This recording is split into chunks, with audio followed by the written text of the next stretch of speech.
Now, let's talk about what words destroy a narcissist. When you are looking at a narcissist and you're thinking about a narcissist, they are just absolutely heinous, and everything they do is just horrible and so abusive and traumatic. And it's hard to even think about what it is that may be going on with them. But remember that a narcissist is actually the most fragile little ego inside. They're actually the most fragile egos on the planet. And so they will do anything they need to protect that fragile little ego. They have no sense of internal value. So that means that they have to derive all of their value from the external. And how they do that is by sucking the life out of everyone around them, because they desperately need this thing called narcissistic supply. And supply can come in the form of actually being what I call positive supply. None of it's really positive, but in the way you think about it, it's more positive things such as money, prestige, compliments, things like that. But supply can also come in the form of what I call negative things, such as degrading, devaluing, intimidation tactics, treating you poorly, control tactics, things like that. Making you squirm they get supply out of that. It makes their egos feel better. And so when you think about it, when we're talking about these words that will destroy a narcissist, all of it is pretty much the opposite of what it is that they want, which is that narcissistic. So with all of that in mind, here are the words that you probably should never say to a narcissist. They do destroy the narcissist. But when you say something that quote unquote destroys the narcissist, what actually will happen is that you will cause their narcissistic injury to be inflamed, and that will trigger narcissistic rage. So you probably never want to say these words that are going to destroy the narcissist, because they're going to come back at you and you're going to have to suffer the consequences. So number one is you are a loser. You are a failure. You are a disappointment. Anything like that basically goes right to the core of the thing that bothers them the most, the thing that they do not want exposed to the world. Because inside, since they have no inner sense of value, you are literally tearing them apart by saying, hey, you're a loser, you're a coward, you are never going to amount to anything, anything like that, that's like right to the core. If you say something like you're a loser to somebody who is very sure of themselves inside, they know what their internal value is on the inside, they would be like, okay, you can think whatever you want. How about you call the moon, green and is made of cheese, right? But for a narcissist, it's like exposing them for who they are, and you will receive the backlash of that if you call them anything like that. Okay, number two is I don't believe you. Narcissists are pathological liars, and they tend to lie about everything, including even things that are very easily verifiable, which I think is really puzzling. It's very vexing, confounding, use any words you want. But I just think it's really interesting how narcissists have no problem lying about things that, you can easily check. But if you say directly to them, I don't believe you, then, it's not going to be helpful for you. They'll just, go crazy on you. So you can say things like, you can believe that if that's what you'd like. I know that's what you think, something like that. And because that validates that that's what they think, but also lets them know that you don't think that that's true. But don't flat out say, I don't believe you. If you are so ready to be free of this narcissist, give me a yes in the comments. Okay, the next thing that you may want to not say, which is, another word that might destroy a narcissist, is I'm busy. I'm busy right now and I don't have time for you. I don't have time to look at your stuff. I don't have time to talk to you about what it is that you want to talk about. And, that's when they say, I can't believe that you don't have time for me.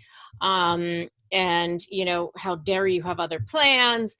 So, be very careful about this. So, one of the things that you may want to do instead is say, I don't have time for you right now. I can make time for you at this time or something like that, especially if you're dealing with like a narcissistic boss or a coworker, or even if it's a soon-to-be ex-spouse or somebody like that, somebody that you still need to interact with for whatever reason. You can say this. Make sure when you are saying these things, if you choose to say them, that you're saying them without any tone. Remember that narcissists hear tones like dogs hear dog whistles. Like, no, even if the tone isn't there, if it's just the slightest edge of tone, then they hear the tone. If there's a slightest edge or taint, a whisper, hint in the air of like body language or anything that potentially is like against them or sarcastic, something like that, they're going to pick up on that. So be really careful. So if you choose to say some of these things, make sure that you're saying them without emotion, just calm, cool, collected. I always tell people like, just the facts, ma'am. Remember the old show? It's like kind of just the facts. You respond to things without emotion, and don't justify, defend, or overshare. Okay, and the next one, number 4, is I didn't read your text, I didn't read your email, I didn't listen to your voicemail.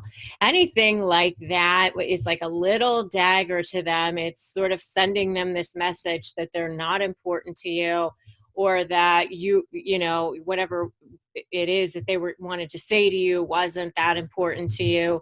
And so you definitely destroy a narcissist if you say to them, you didn't read, look at, or listen to something that they sent you. All right, number 5 is you're wrong. Just don't even bother trying to tell the narcissist that they're wrong.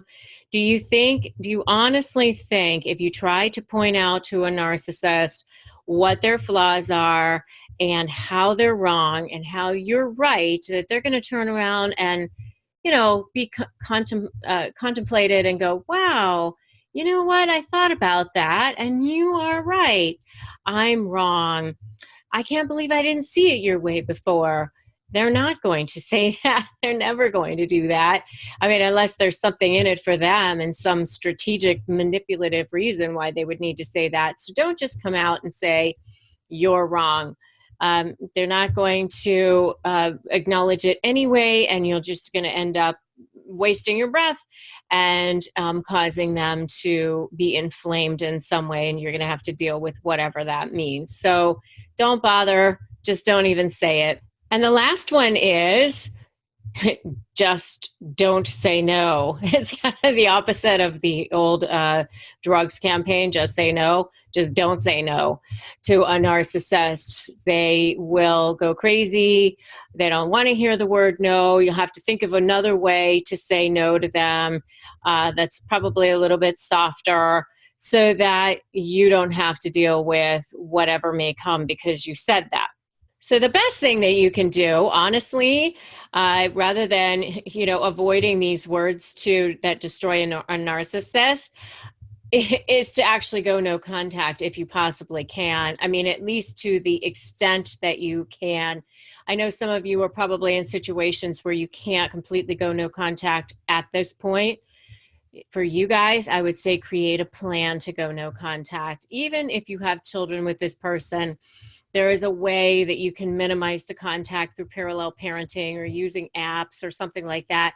I mean, there are ways that you can at least minimize the contact. You don't want to inflame a narcissist. It won't help you. It won't make your life better. Really just going and disappearing off the face of the earth is the best thing that you can do. If you use these words that destroy a narcissist, what you will be doing, frankly, is playing into the narcissist's hands. They are street fighters. They play dirty. They want the fight. They like the fight because when you're fighting with them, they know they have control over you. When you're upset, now they're getting narcissistic supply out of that. Making you squirm gives them supply.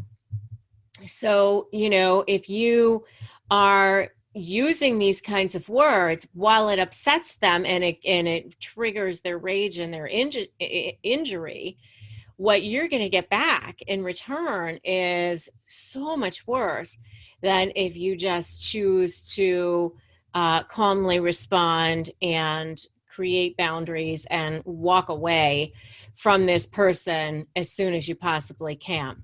Remember, when you use these words to destroy a narcissist, they're not going to just sit back idly by. They're going to be starting to plan their attack, their counterattack, their way to get back at you, and in a way that will hurt you more than you've hurt them, make you look worse than they look, and everything else. So if you're not careful, you'll be suddenly sucked back into their vortex of insanity. Okay, so before you say any of these words that destroy a narcissist, think about that and think, is that what I want? So let's talk about the words that narcissists hate. They're usually the ones that are trying to get you. And if you want to know about the narcissist's favorite sayings, check out my video on the narcissist's favorite sayings. They have their own little collection of things that they love to say to drive you insane, to make you feel small, to devalue you, to make you feel like you shouldn't even be a speck of dust. I mean, I've had so many people say to me, I think he or she wants me to actually kill myself. But that is not true, because then there would go their source of supply.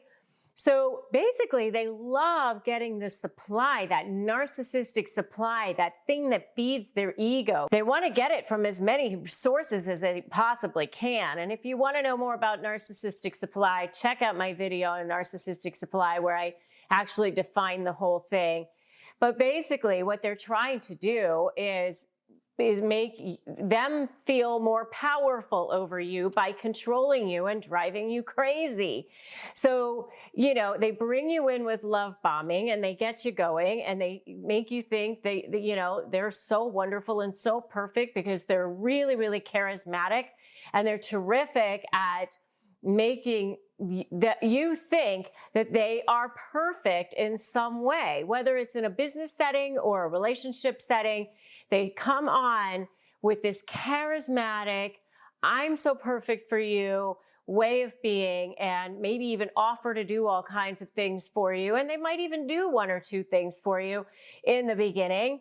A lot of it is offering and future faking and all that sort of thing. And if you want to know more about future faking, check out my video on future faking as well. What can you do to actually get their goat, like actually annoy the crap out of them?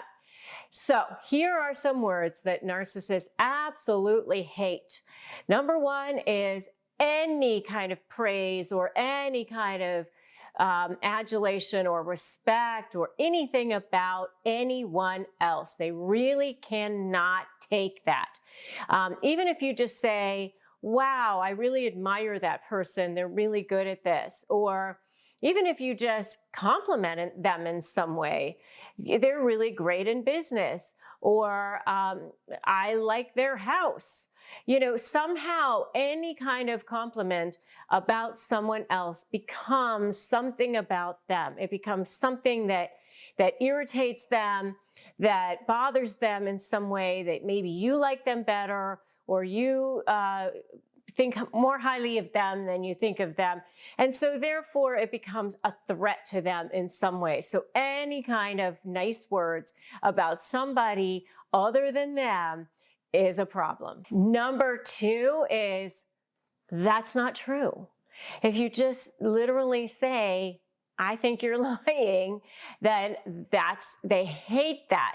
Especially if you have proof that they're lying or that you know that they're not telling the truth. I mean, you could literally show them the proof right in front of their face, and they will go right to projection or denial or all those other kinds of things.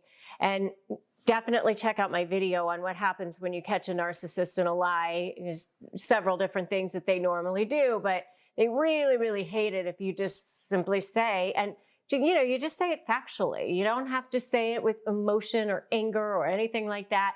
You can just say it as if you're like reporting the news, like that's just not true. So that's number 2. Number 3 is I will not. In other words, I will not go with you. I will not do that thing that you want. I will not go along with your plan to defraud somebody or whatever it is. I had a narcissistic client one time who used to say to me, Rebecca, you're really going to be lonely in heaven by yourself. And you like to try to goad me into doing something that I didn't want to do. No, I just said, no, I will not do that. So that's number 3 is I will not. All right, number 4 is similar, which is I cannot. Like literally, I can't do that. I can't do that right now. I can't do that ever. I'm not physically able. I'm not emotionally able. I'm not spiritually able. I'm not able. I just cannot help you in whatever way it is that you want me to do. And they don't like that. I cannot, I will not happening. They don't want to hear that. And the next one is you lost. I mean, even if it's just playing a game or something and they happen to lose, you lost. They don't want to hear you lost. Even if they did lose, they don't want to hear about that. So, you can't actually say, because they're going to have all kinds of reasons why, maybe it looks like they lost, but they didn't actually lose. Namely, probably because you cheated or something happened that caused them to, make it look like they lost, even though they definitely did win. And if you are so ready to be the winner, give me an I win in the comments. Okay, the next one is you're wrong. So, again, even if they are wrong and you give them proof of it, I mean, you could be showing them something on your phone or showing them a piece of paper or something that actually proves to them that they are wrong. They're never going to admit that they were wrong. And so for those of you who are dealing with a narcissist, don't waste your breath trying to prove them wrong, because they're never going to admit to it. The words that sound something like, oh my gosh, you are totally right. I'm 100% wrong. I am so sorry. You totally didn't deserve that behavior. I am terrible. You think that you're ever going to hear those words? No. I mean, you're better off waiting for goldfish to fly or, the moon to be made out of green cheese or whatever it is. I mean, anything is more possible than that. I mean, they're really not going to do that. So, you just have to believe that, karma will win out. You use the tactics that I teach you on how to win in other ways, creating your strategy and your leverage and all of the things that I teach you. And you will have to prove them wrong in a different way, because, just by simply saying you're wrong, they hate that and that you're not going to get anywhere with it. The next one is, I don't care. I mean, what is worse to a narcissist? You think that being mean to a narcissist is the worst thing, or fighting back against them is the worst thing? Actually, no. The worst thing to a narcissist is that you are completely apathetic, that you just seriously don't care at all. I mean, when you can get to a point where someday maybe you don't even remember that narcissist's name, or what they look like, or what they did to you, or anything like that, that's actually the best revenge on a narcissist, because they hate that. They don't want to be irrelevant. They'd rather be in your face and having you complain about them and think that they're a horrible person than be completely irrelevant. So they absolutely hate the words, I don't care. Okay, so the next one is, I'm busy, which actually is very closely related to the ninth one, which is not now. So I'm busy or not now, meaning I can't be with you right now. I can't do what you want right now. I will not do what you want right now, or maybe ever. And they really don't want to hear that. I mean, so with I'm busy or not now, they expect you to move mountains and drop everything for them right now. Or they'll just walk right into your office or walk right into your house and expect and demand to have attention drawn upon them immediately. Or maybe they walk into a restaurant and they expect the best table right away. And if people don't immediately all, flock to giving them what it is that they want, then they actually are, personally affronted. And with narcissists, you're either for them or against them. And so if they don't perceive you to be 100% for them and giving you every minute of attention, every second of the day, immediately when they want it, then obviously you're against them, right? So that brings me to the last one, which is the word that they hate the most, which is no, in any way, shape, or form. Narcissists have no boundaries. They don't think that they should have any boundaries. They feel entitled. And so, if you say the word no in any way, shape, or form, it is a personal affront to them. They are personally triggered. That narcissistic injury gets triggered, and there comes out flying the narcissistic rage, and hell hath no fury like a narcissist scorned. So anyway, those are the 10 phrases that narcissists hate the most. And when you are going to negotiate with them, you should keep those in the back of your mind and either use them strategically or don't use them at all, depending on what it is that you want to accomplish. Now, if you are dealing with a narcissist, then that narcissist is probably driving you crazy, or actually maybe even feeling like insane. And you're thinking, is there any way to make them panic? Yes, there is. But first, let me just go through a couple of the things that they do to you, because it's important to understand that so that you can understand the flip side of it and what makes them panic. So a couple of their go-to things are things like gaslighting. Gaslighting is trying to make you think that you're crazy. And what they do is they'll say, oh, we talked about that, or don't you remember that, or no, that's not how that went, something like that. And shifting what they said, shifting what you guys talked about, shifting what you said, so that it meets their agenda, which is to manipulate you and to make you think that you're crazy. So gaslighting is definitely one of their favorite tactics. Another one of their favorite tactics is lying. They are total pathological liars. The crazy thing I think about narcissists is that they'll lie about stuff that they don't even need to lie about. You think to yourself, why are you lying about that? You don't even need to lie about that. But the thing is that narcissists think that they need to manipulate everything. They don't believe that they can get anything just in a normal way. They feel like they have to lie. So they will lie about even things that are readily verifiable, which is the thing that's pretty crazy. And in a lot of my other videos, I talk about making sure that you document everything that you do, because they will eventually contradict themselves. They will eventually put things in writing that are completely contradictory to what is actually happening or what they have said before. Now, they'll have some explanation for it, but that doesn't mean that you won't eventually be able to use it against them.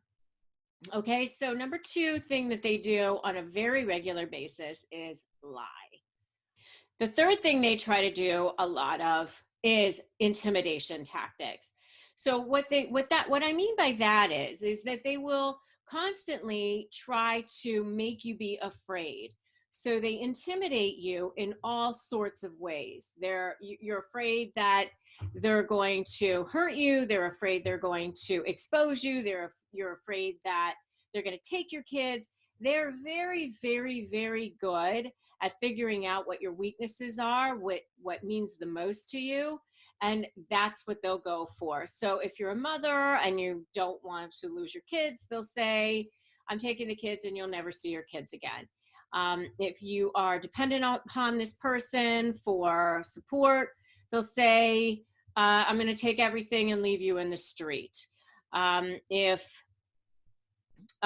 you want money from this person, then they'll use that against you. So whatever they can use against you, they will, and they'll scare you into thinking like, oh my God, my life is going to be so terrible if I cross this person. And there's all different types of intimidation tactics that they use. Some are more violent than others. If they're more of a malignant type of narcissist, some of them are a little bit more stealth if they're like a covert narcissist. But, all narcissists use the same kinds of tactics. For the most part, gaslighting is definitely one, lying is definitely one as well, and intimidating you in some ways is one as well.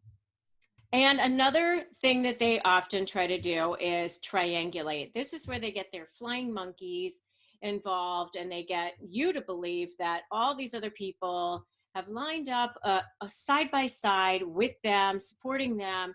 And if you cross this person or you come out and try to expose them in some way, then you're going to be the one that looks crazy, and you're going to be the one that looks insane, or you'll lose all your friends, because everybody believes that this person is absolutely wonderful.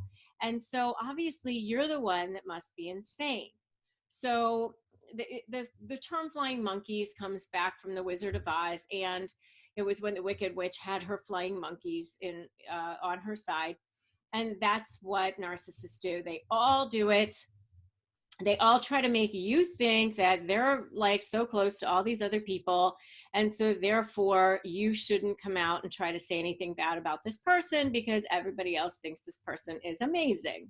These are just a few of the things that they do. If this is all sounding all too familiar to you, go ahead and give me a totally in the comments. And if you are dealing with these things with a narcissist, which I'm sure you are, make sure you check out my video on self-care when coping with a narcissist. I will drop a link to that below. You want to make sure that you're taking care of yourself when you're dealing with a narcissist. I'm sure all these things sound really familiar to you, but in the end, okay, great. What can you do about it? So here's the not so secret about narcissists.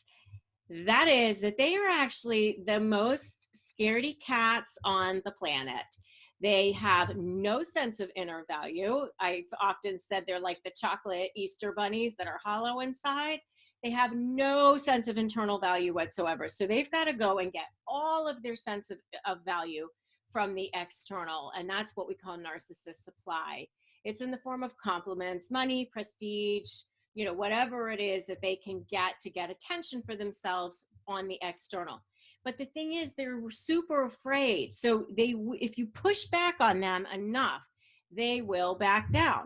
So what causes a narcissist to panic, to feel stunned? Number one, brutal honesty.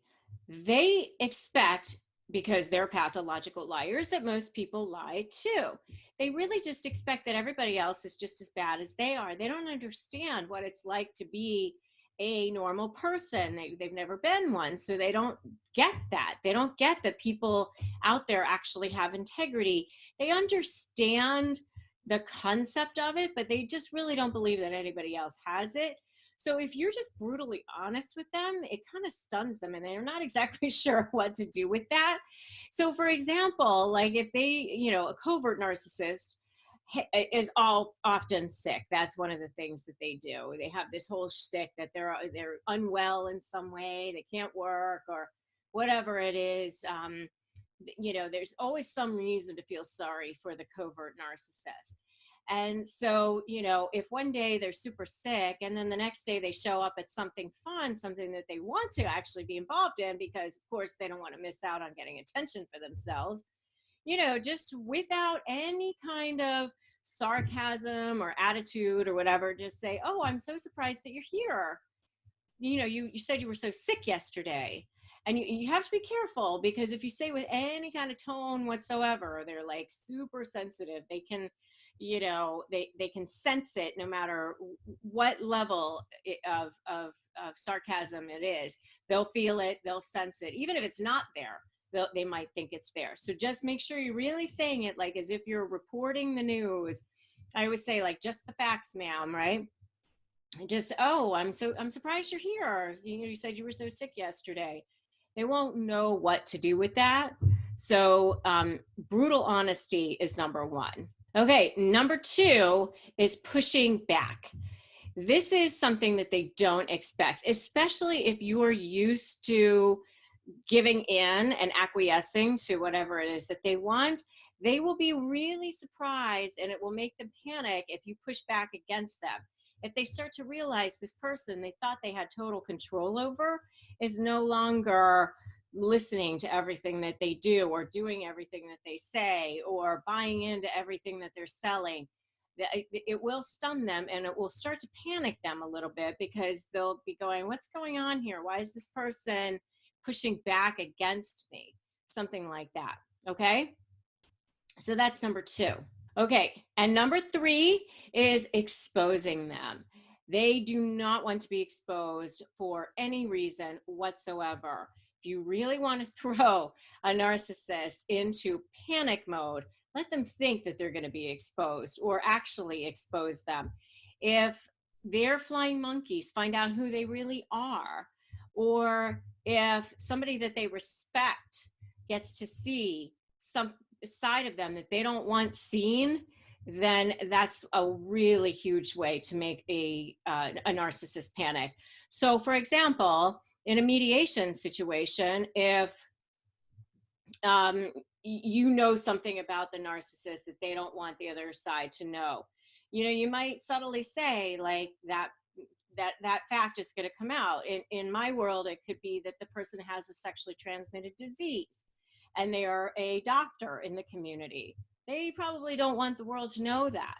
So, especially if they got it by cheating on you and everything else. So sometimes, not going to court can be a huge motivator for a narcissist. It can really make them panic if they think that, the world is going to see things about them that they have taken painstaking efforts to hide and make sure nobody else knows. So number three is exposing them.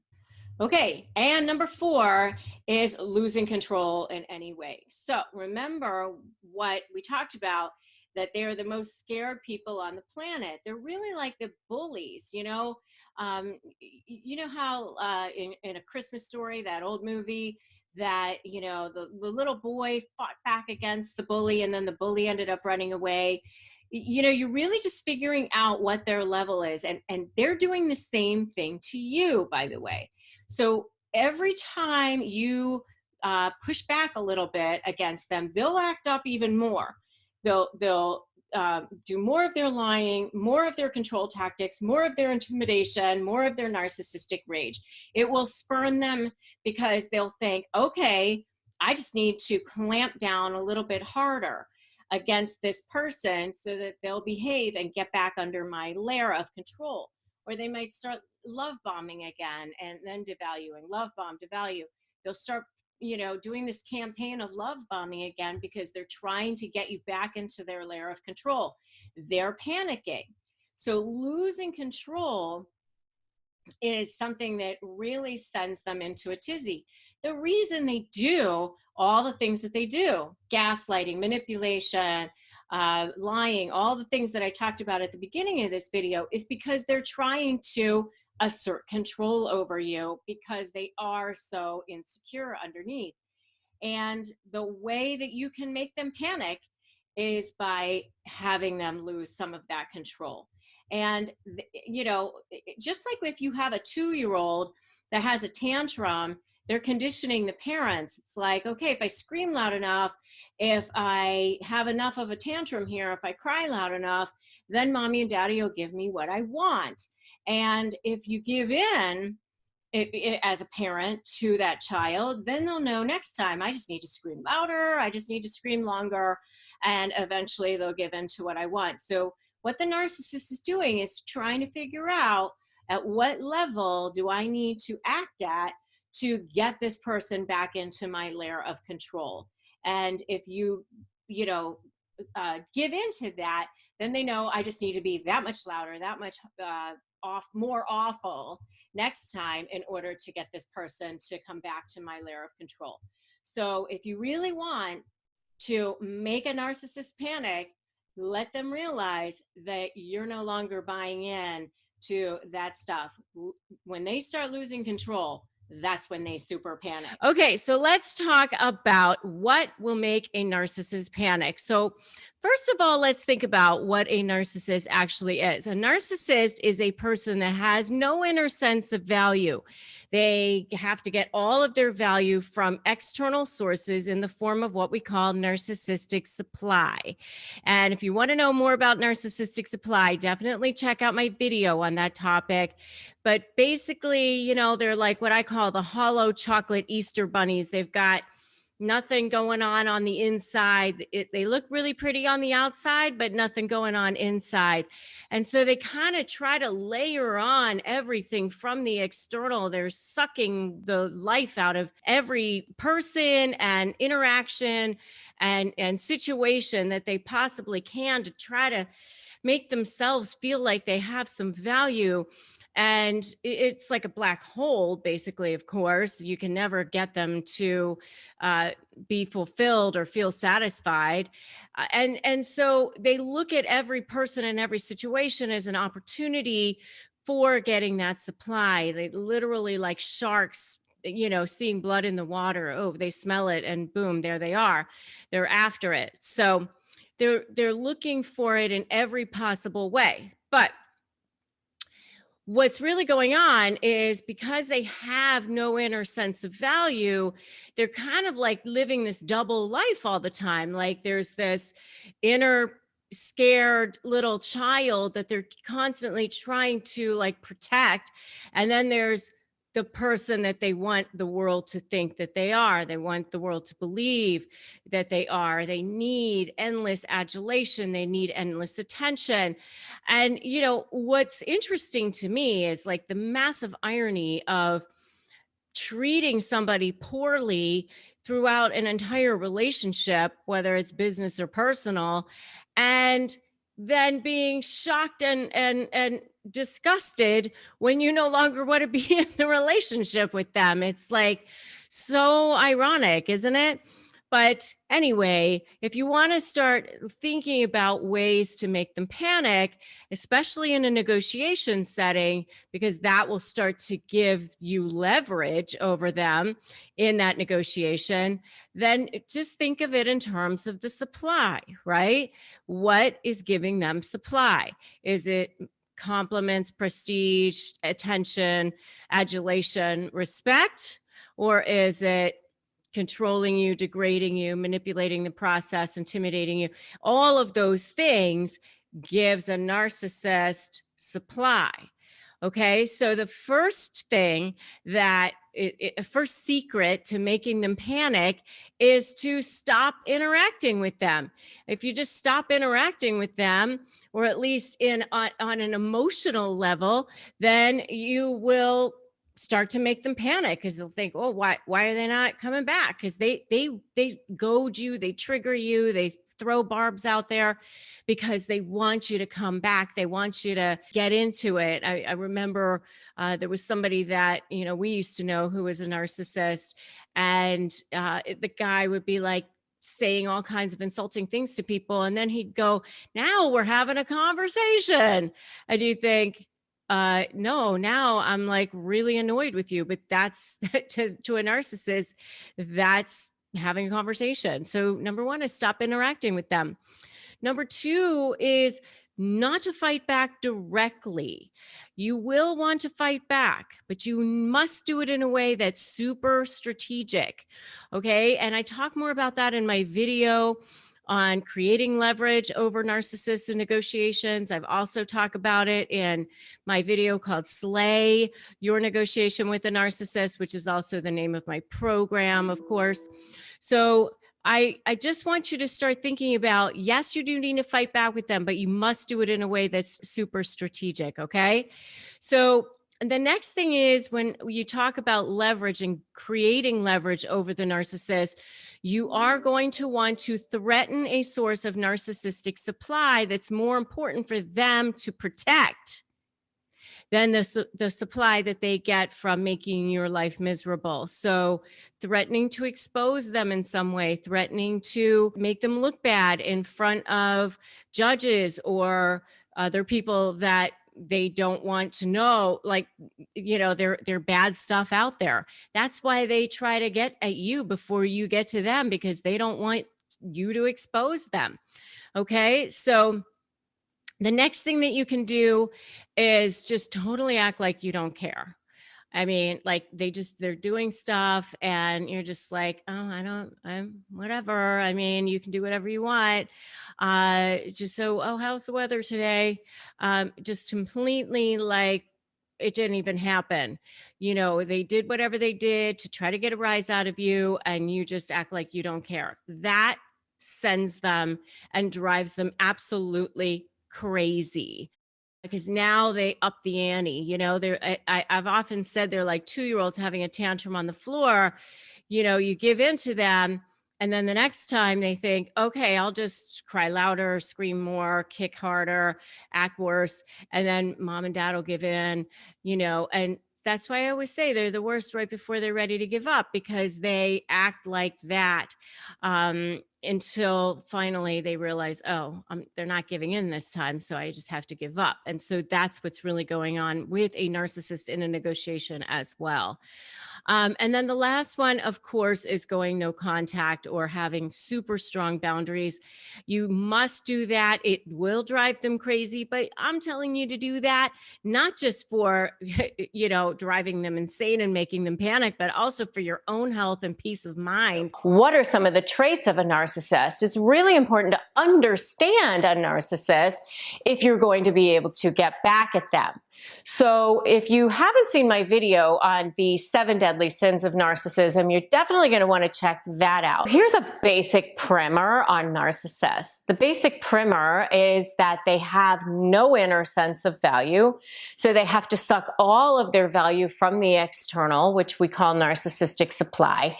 And on top of that, they have no sense of care, empathy, or feeling for other people. That's the second layer that people often forget. Sometimes people think, oh, if somebody goes around saying how great they are, they definitely must be a narcissist. There's that second added layer of they really literally don't have the ability to care for other people. And it's all on a continuum, because all of us want to feel seen, heard, and know that we matter. We all have that as human beings. And we all want to tell other people about our accomplishments and share that with people. And oftentimes it's necessary to share your accomplishments in order for people to understand that you have value in a work setting or something like that. But what I'm talking about here is that added layer of I don't have any sense of inner value, and I also don't care about other people. That's how narcissists think. So when you're dealing with narcissists, you're going to be seeing a person who's constantly trying to figure out a way to get supply from people. So supply can come in the form of adulation and compliments and having lots of money and all of these things, but supply can also come in the form of controlling people, degrading people, devaluing people, and treating people poorly, because they get supply from trying to make themselves feel better by putting other people down or trying to get that sense of control. That's also a form of supply. How do you possibly get back at a narcissist? First thing that you're going to do is remain calm, cool, and collected. Just remain as unemotional as possible. Just imagine that you're watching like a 2-year-old have a tantrum on the floor. That's just going to absolutely drive them crazy, and you start to beat them at their own game, because remember, they get narcissistic supply from driving you crazy. So if you're cutting off that supply, if you're just looking at them and you're saying, I can see that you're upset. Or, are you okay? Perhaps we should have this conversation later when you've calmed down. And you just smile, remain calm. Now, remember, you have to do this in a way that's completely not sarcastic at all. There can be even a twinge of that, because a twinge of tone or a twinge of sarcasm, they will notice it, they will hear it. Narcissists are like dogs with dog whistles when it comes to tone. So you got to be really careful to make sure that you're just saying it in a way that's just the facts. You know, like that old TV show, Just the Facts, ma'am or sir. So you're just noticing, just observing what they're doing. So remain calm, cool, and unemotional. Number 2 is to use phrases that are observant but not reactionary. And this is kind of related to number 1. But if they say things to you like, you're just jealous, or you're a cheater, or something like that, those are phrases that are deliberately meant to get a rise out of you, deliberately meant to cause you to be upset, because then they're getting that supply. So you're going to say things like, if they accuse you of things, you're a deadbeat dad, you're a crappy mom, you are an alcoholic, things like that, the normal reaction for us as human beings is to go, what? Are you crazy? That's you. And to engage. And now here you are, you're in the mud with them. You're down and dirty and getting into it with them. And that's what they want. Now they've won. So if you want to beat them, you're going to turn around and you're going to say, I hear what you're saying. I don't agree with you, but you are certainly entitled to your opinion. Or something like that, because they want you to defend yourself. So you're not even going to defend yourself. You're just going to say, I hear what you say. I don't agree with you, but you're certainly entitled to your opinion. Never badmouth them to anybody. I know it's so hard. You're going to want to just tell the world how awful these people are. They're liars, they're cheaters, they're manipulators, they're intimidating. They're trying to make me think I'm crazy, and on and on and on and on and on. And they do that to get narcissistic supply out of you. And so even if you think that you're just telling one person or somebody that's close to them, I think that this person is a narcissist or whatever, you're actually playing into their hands. So what you want to do is actually not talk about them at all, like as if they never existed. The way to really beat them is to make them disappear, disappear them from your life, and in a way that you're not talking about. It's like they never even came into your life, like you never had a relationship with them at all. And that's what will really hurt them and really cause you to beat them, because you're no longer giving them any supply whatsoever. Remember, they have these flying monkeys, these minions, these spies that are all around, and you never know where they're going to be or what's going to get back to them. And any little thing that gets back to them makes them think that, ooh, they still care what I think. Ooh, they still want to be involved with me in some way. And so you just resist that urge.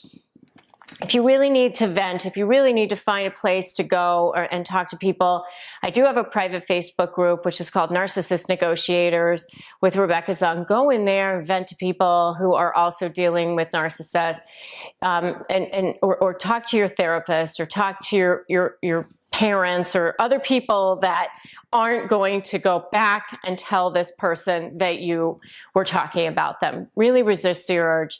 Just don't talk about them at all if possible.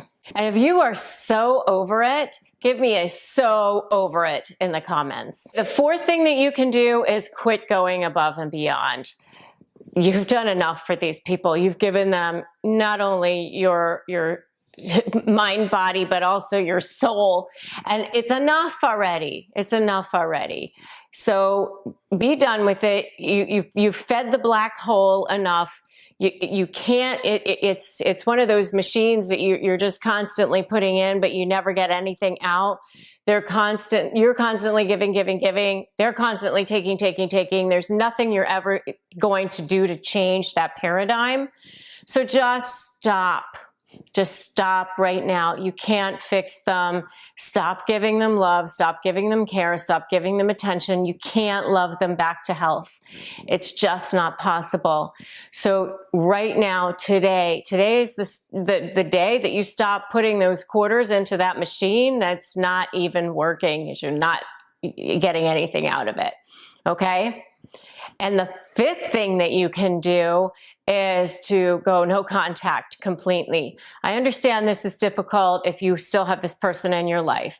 So if you can't go no contact, then you need to have super strict boundaries. But going no contact is ideal. And no contact means block them on everything. It means don't talk to them at all. It means any form of anything is going to give them a little bit more supply. So it goes back to what I was saying earlier. You don't talk about them. It's as if you have completely erase them from your life. You've never met them before. So that's the only way to finally beat them at their own game. Let's talk today about how to checkmate that narcissist.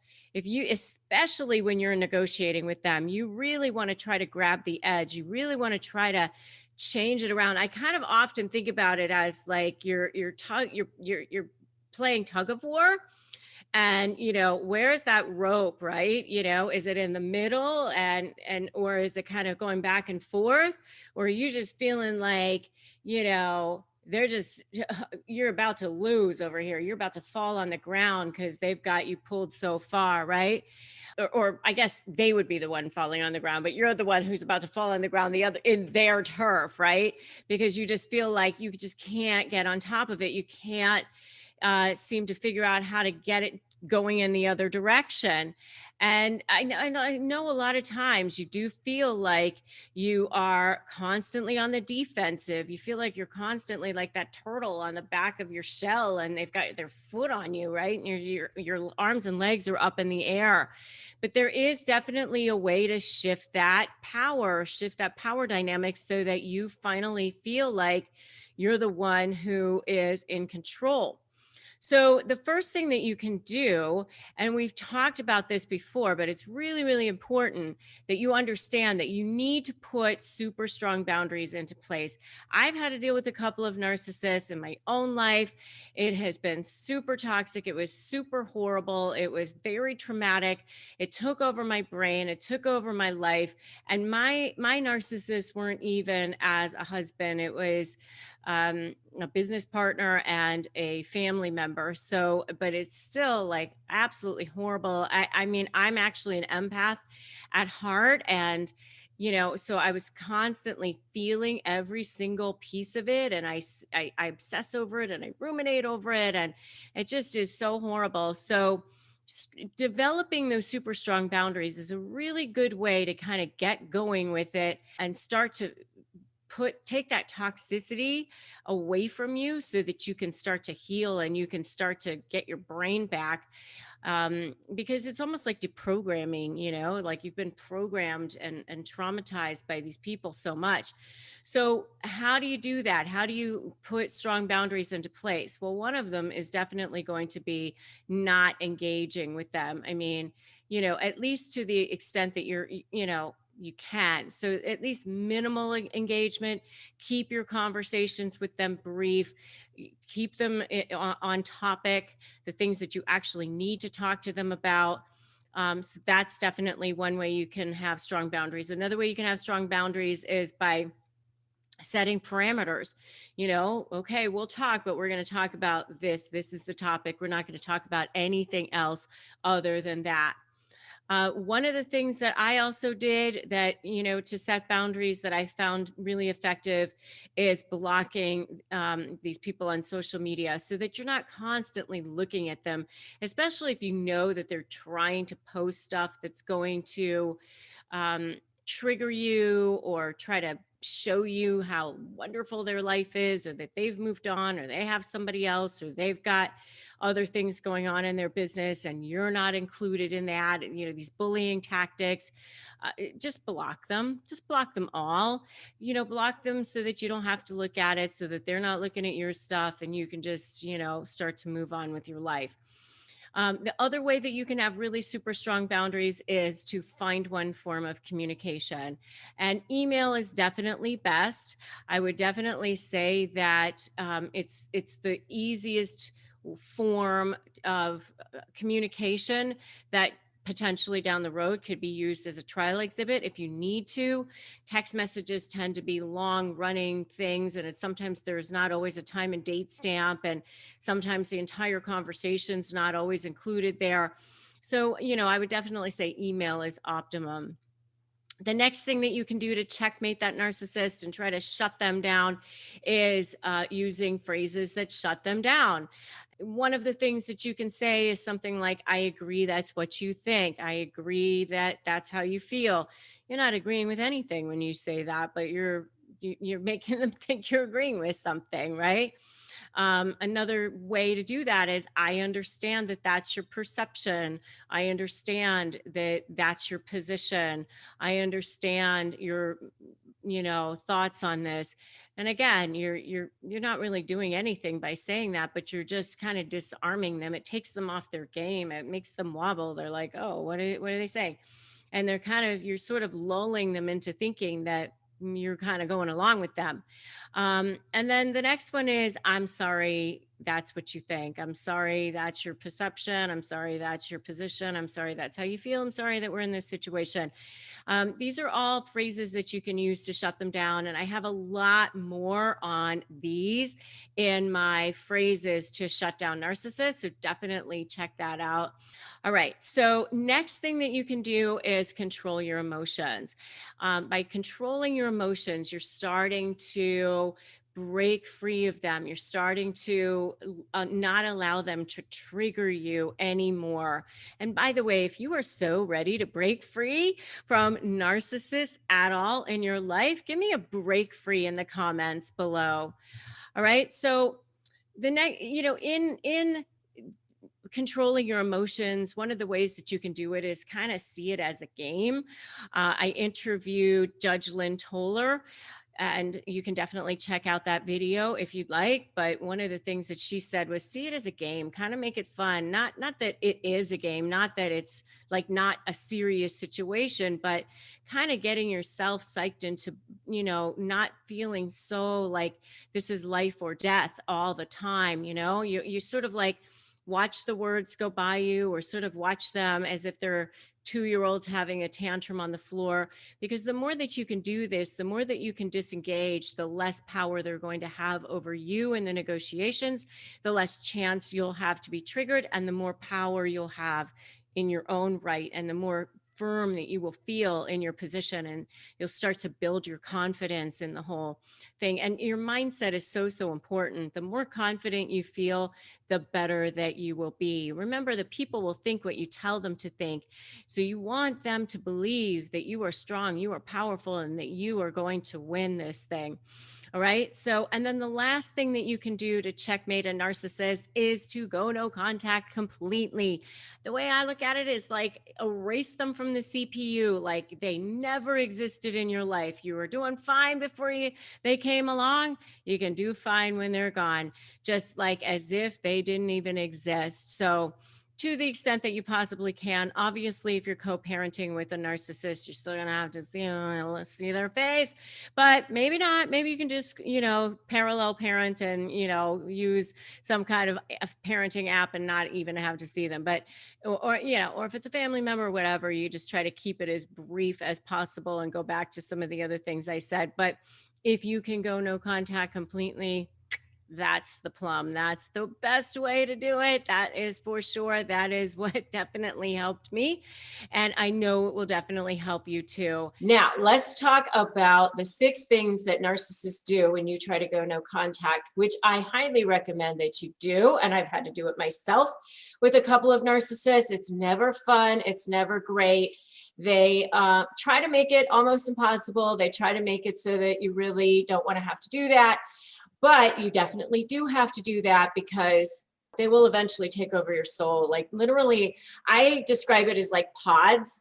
I know there was some movie, like, you know, I don't know if it was in the 60s or something, like a long time ago, where like these pods like came and sat down next to people and like took all of their like information and like basically took over their bodies. And that's how I feel about narcissists. Like they're these pods that just come into your life and steal you.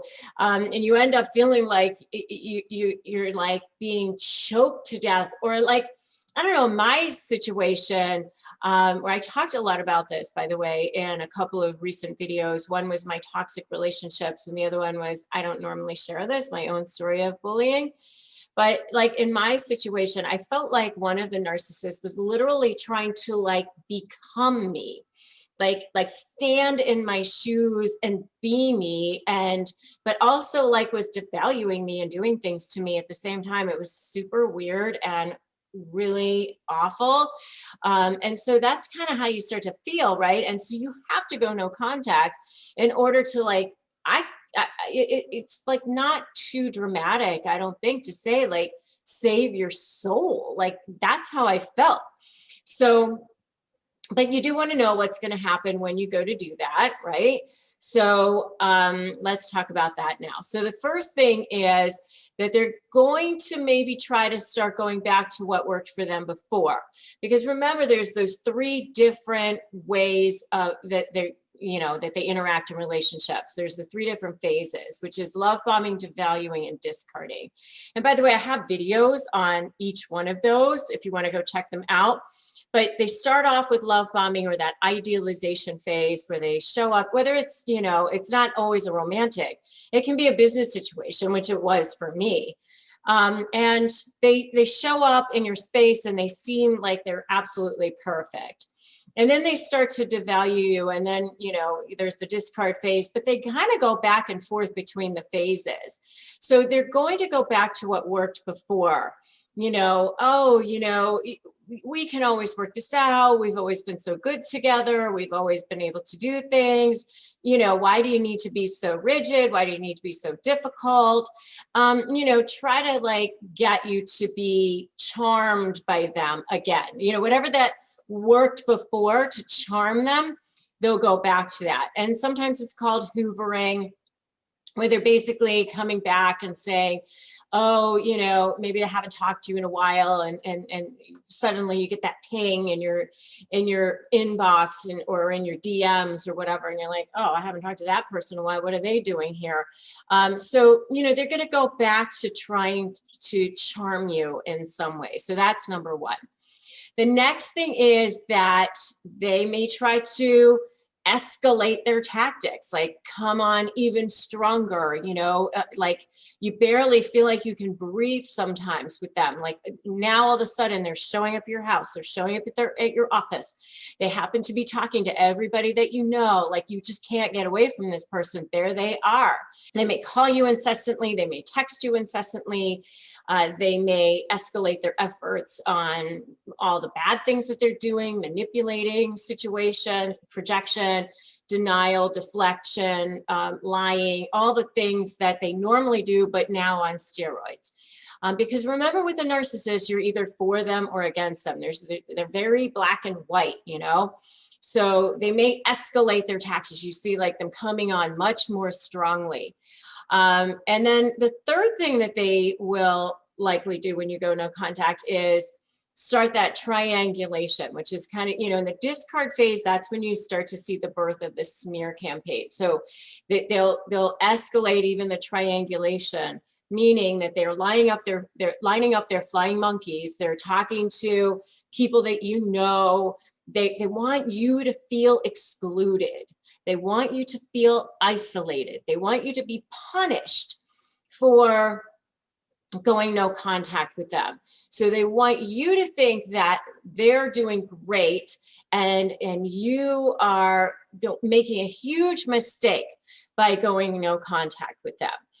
That they're going to have everybody in your world against you, and everyone's going to line up for them, and everyone's going to think you're the crazy one, or you're the bad one, or maybe you're the narcissist, and they'll try to divide you in that way. So isolate you, manipulate situations, triangulates, that smear campaign. So that's like kind of all goes into number 3, as far as like triangulation, smear campaign, and lining up flying monkeys against you. So that's the third thing.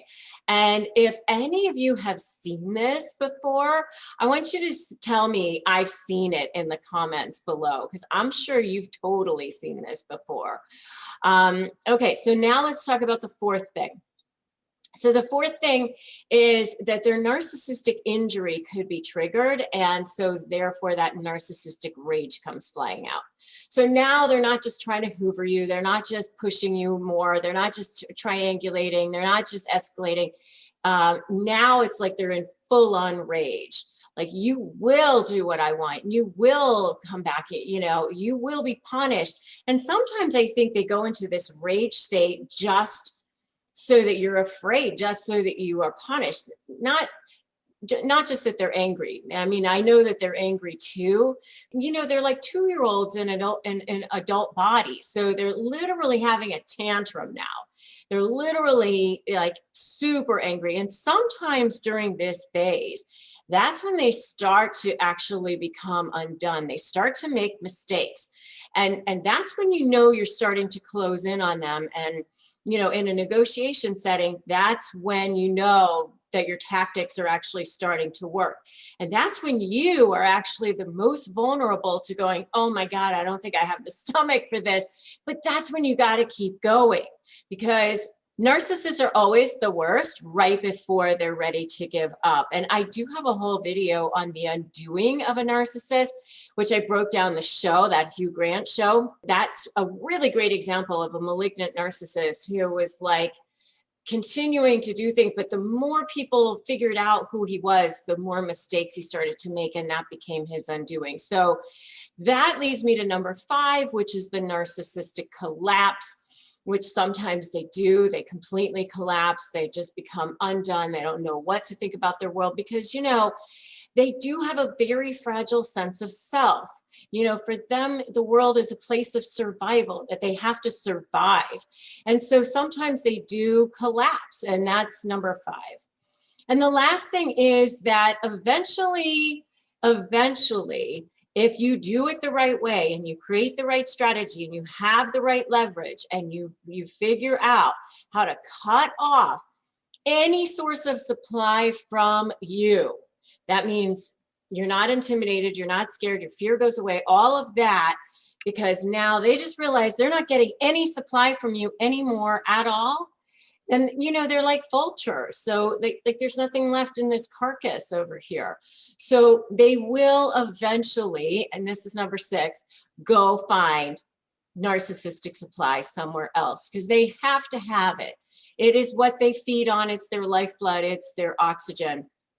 But you just want to make sure that you are no longer a source of that narcissistic supply for them. So eventually your no contact will absolutely work. Okay, so you're in the discard phase with a narcissist, and this is where you start to see the birth of the smear campaign.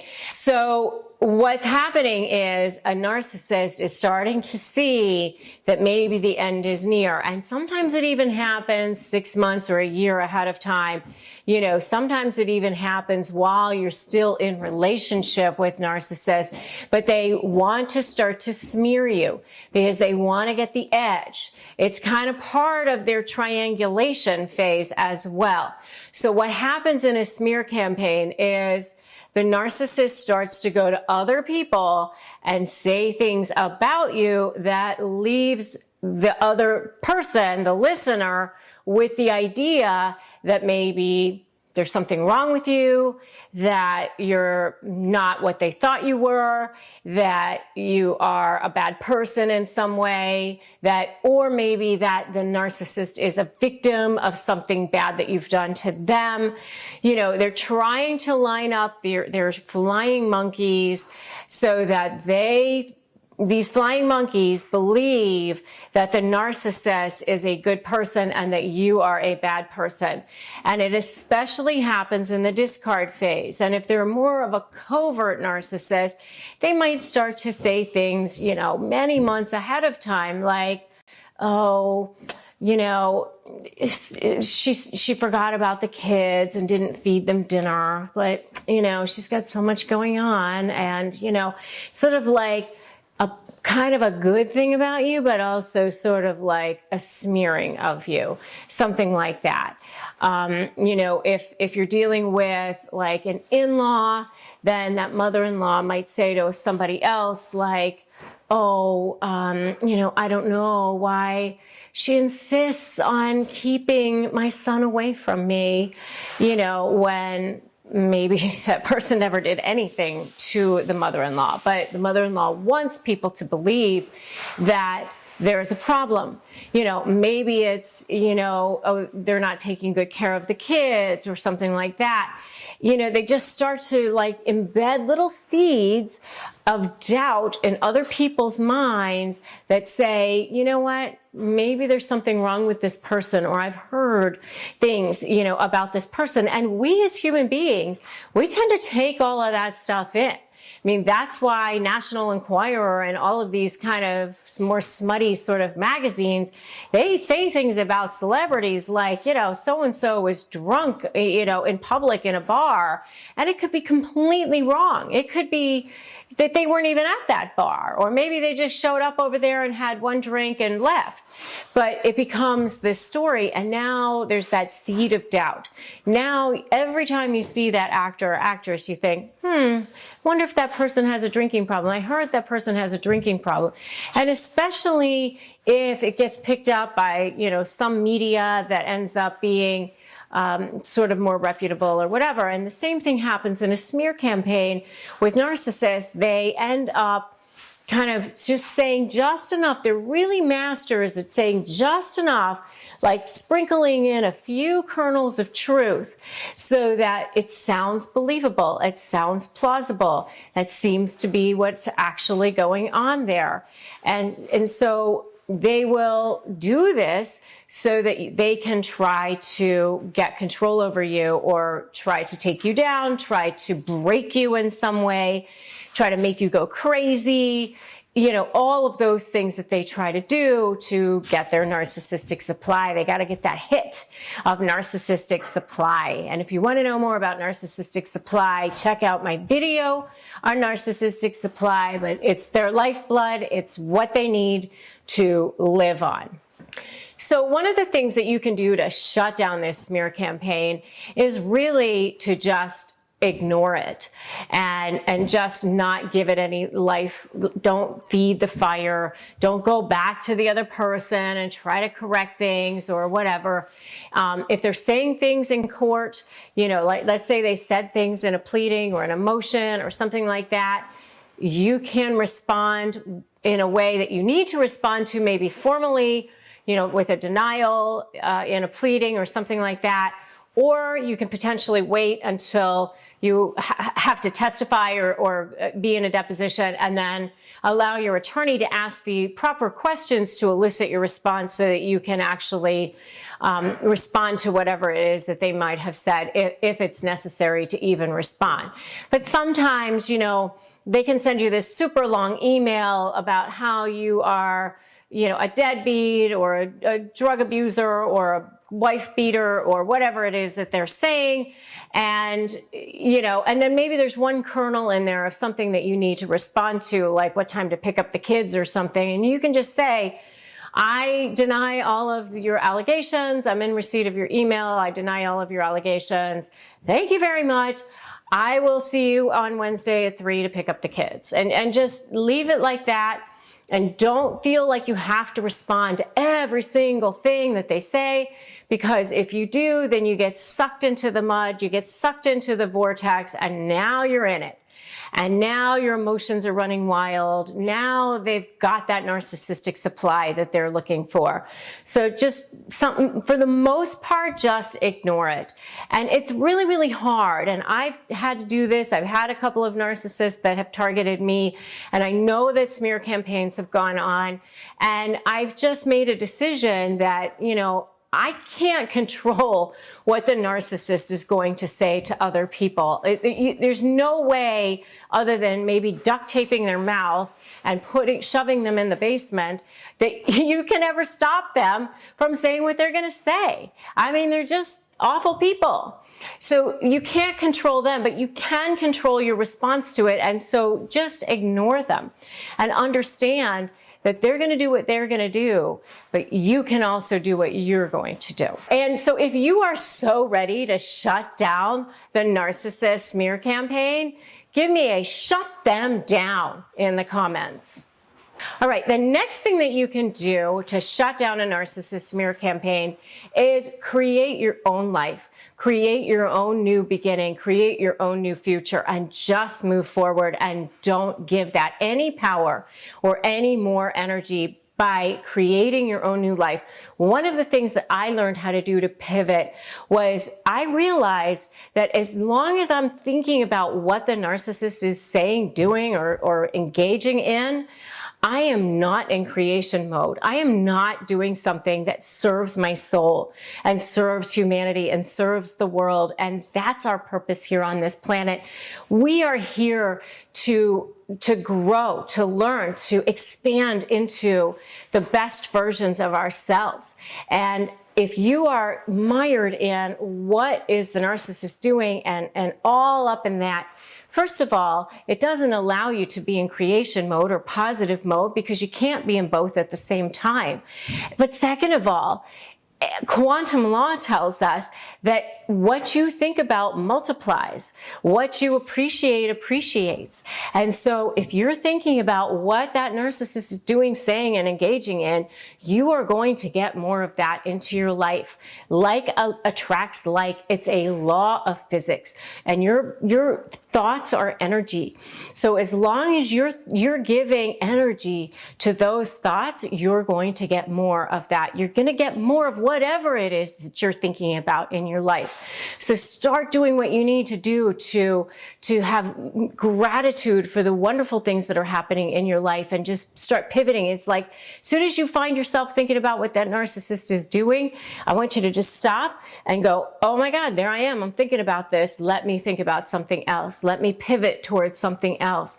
Let me have this project that I'm working on. Write that book that you've always wanted to write. Create that charity you've always wanted to create, or do whatever it is that you need to do to focus yourself on something amazing and positive. You know, maybe it's taking your experience with this narcissist that you're dealing with and helping other people. You know, start a blog or something like that. Start a support group.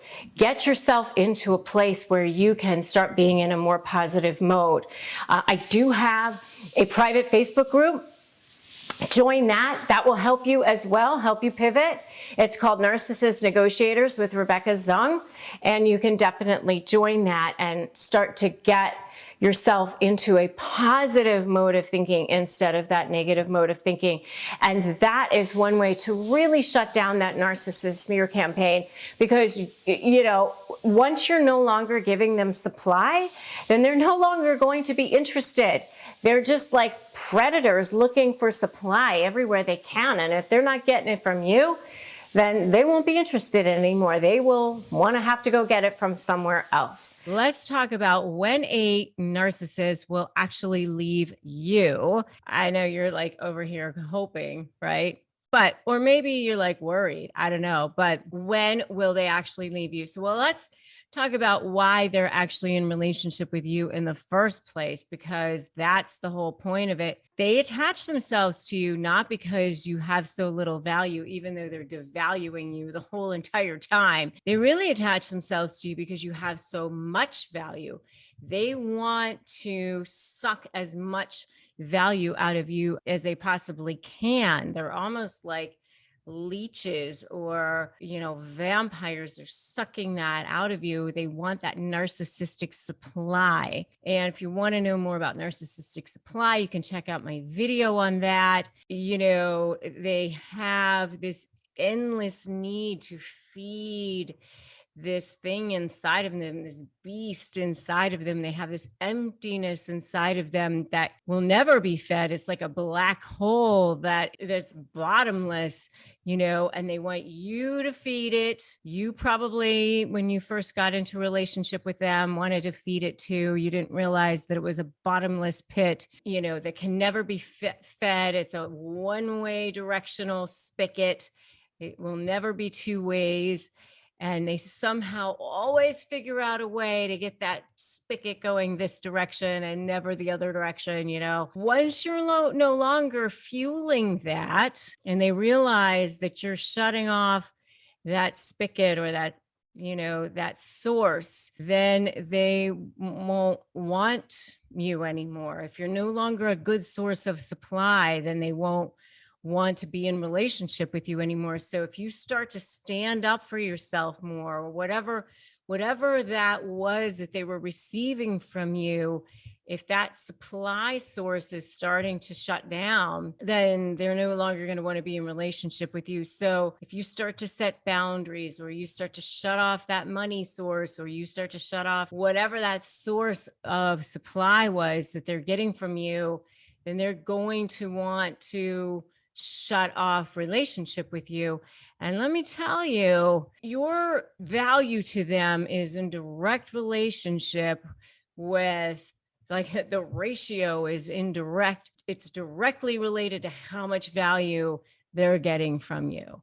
I mean, it's a very sort of transactional relationship, but it's almost like, I don't know, mathematically, like they get like 1,000 out of you, you're going to get like a little teeny little thing. In other words, as long as they're getting supply, as long as they're getting something, then they'll come back. But if they're not getting anything, then they will not be in relationship with you. And once that supply source, if they don't feel like they're getting what they want, then they're gone, and they're gone with nothing, no feeling whatsoever. I mean, and whatever it was that you gave them, there'll be no sense whatsoever of thanking, acknowledgement, feeling of gratitude, nothing. There will be no remorse, no apology, no sense of empathy for whatever it was that you gave them. It will be discard, gone, whatever. I just want to go through some of the signs that you might start to see that they may be starting to be done, so that you can start to see some of that. But, they might start to feel distant from you. You might start to see some sense that they're just always in a bad mood with you. With the narcissist, you do start to see that a lot anyway during the devalue phase. But during the devalue phase, they usually are hot and cold, hot and cold, hot and cold. When they're starting to go into the discard phase, it's just always cold, always cold, always cold. They're just always distant, always distant. You start to see that they never care what you think. They're just always gone. They're just always taking advantage, always using you. They're not in any sort of, caring at all or worried. Usually if you start to pull back from them at all, like, where they start to feel like maybe you're going to maybe step back, then they start to pull in again and love bomb you and future fake you and do what they need to do to pull you, rein you back in. You don't see that anymore. They don't really care. Or they might start accusing you of doing the things that they're doing. If they're cheating on you or they're doing things, they might start to accuse you of that, so that they're sort of preempting those things, so that when the time comes that they are, getting out of the relationship, they want to be ahead of that.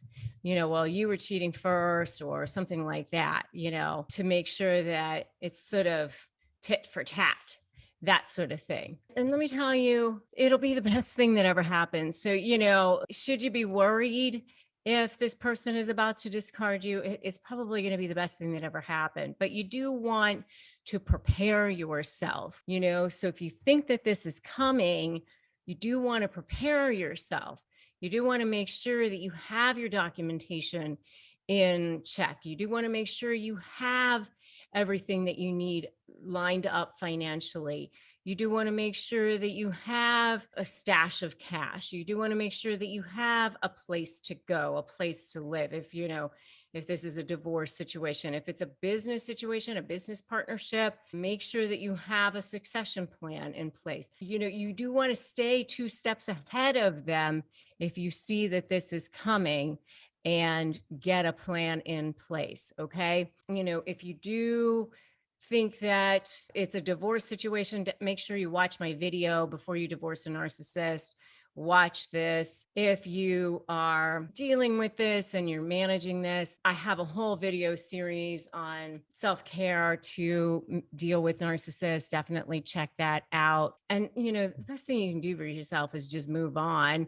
And I want you to just put that in the comments, just move on, because that is the best thing that you can definitely do for yourself. So let's talk about ways to defeat that narcissist, or the signs that you have defeated that narcissist. Actually, okay, you're negotiating with them and you're trying to figure out how it's going. Are you close? Have you defeated them?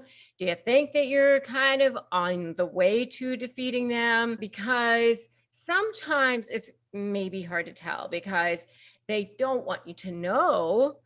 Obviously, they want it to look like they're winning at all costs and at all times, and they're never going to let on. Even if they're losing badly and things aren't going their way, and you're showing them evidence that things aren't going their way, they're still going to say, I'm winning, it's going my way. It totally is. Because that's how they've gotten along in life all along. You can show them, hey, look, these text messages show that you've been cheating, and nope, that's not what that says. That's how they get along. And I was actually just talking to one of my private clients recently, and she was telling me that she really appreciated one of my recent videos, which was 4 signs that the narcissist is losing control, which you can check out yourself if you'd like. And she said she loved that video because she was like, okay, a lot of times, she was saying, I'm afraid, I don't want them to lose control. I'm afraid of doing things that are going to make them lose control. And I don't want that to happen. But actually, she could see that meant that she was starting to get there, that she was starting to make headway, that she was starting to cover ground, that she was getting closer to her goal of where she wanted to be.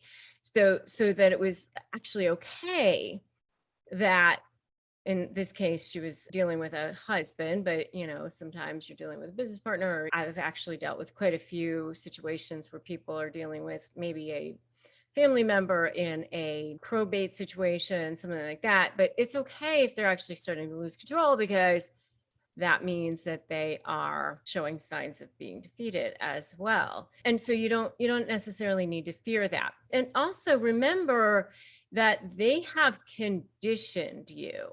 They have conditioned you to believe that they are winners, that you don't know what you're doing, that you don't know how to think, that they do, that they're smarter, that you can't trust your thoughts, that you can only trust what they think. They've really conditioned you to believe that. And a lot of times, your thoughts, things that you think are actually your thoughts, are actually thoughts that they have conditioned you to believe. Okay. So 6 signs that you're starting to defeat that narcissist. Number 1 is they're going to start love bombing you again. They're going to start coming back. So, what happens is they start going back to that well of things that worked for them in the past.